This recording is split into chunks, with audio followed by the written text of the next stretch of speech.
আজ আমি বেরিয়ে পড়েছিলাম বিকেলবেলা উলুবেড়িয়া কালীবাড়ির উদ্দেশ্যে, কারণ জন্মাষ্টমী উপলক্ষে খুব সুন্দরভাবে কিন্তু কালীবাড়িটা সাজানো হয়েছে এবং আমি তো দেখব, তোমাদেরকেও এই ভিডিওর মাধ্যমে দেখাবো।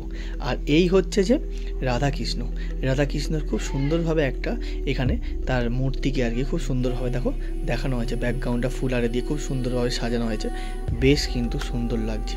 তারপরে এখানে নন্দ উৎসবকে দেখানো হয়েছে। দেখো সাইডগুলো কি সুন্দরভাবে একটা ডিজাইন টাইপের করেছে, আর বিভিন্ন ধরনের দেবদেবীকে এখানে দেখানো হয়েছে, বেশ সুন্দর লাগছে। স্ট্যাচুগুলো কন্টিনিউ রোটেশন হচ্ছে, খুব সুন্দর লাগছে।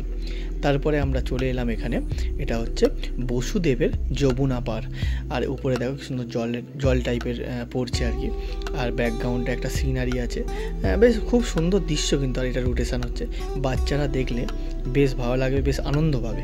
খুব সুন্দরভাবে কিন্তু এটাকে সাজানো হয়েছে। এরপরে আমরা চলে এলাম কংসের কারাগার। কংসের যে কারাগার, সেই কারাগারে চলে এসেছি। সামনে দুটো দেখো দারোয়ান আছে আর কি, তাদের ঘাটটা টুকটুক করে রোটেশন হচ্ছে, দেখো বেশ সুন্দর লাগছে। আর এই হচ্ছে কংসের কারাগার, খুব সুন্দরভাবে কিন্তু ফুটিয়ে তুলেছে। দেখো তোমরা, খুব সুন্দরভাবে কিন্তু ফুটিয়ে তুলেছে, বেশ সুন্দর লাগছে। আর এরপরে আমরা মেন যে জিনিসটাকে নিয়ে কথা বলবো, সেটা হলো এই কৃষ্ণ সাজো প্রতিযোগিতা। এটা হলো উলুবেড়িয়াতে হচ্ছে 16/8/2025 শনিবারই বিকেল তোমার 4টে থেকে এটা স্টার্ট হবে আর কি। তো যারা বাচ্চারা আছো সবাইকে নিয়ে তোমরা চলে আসতে পারো, কোনো রকম এন্ট্রি লাগবে না, ফ্রিতে কৃষ্ণ সাজো প্রতিযোগিতা।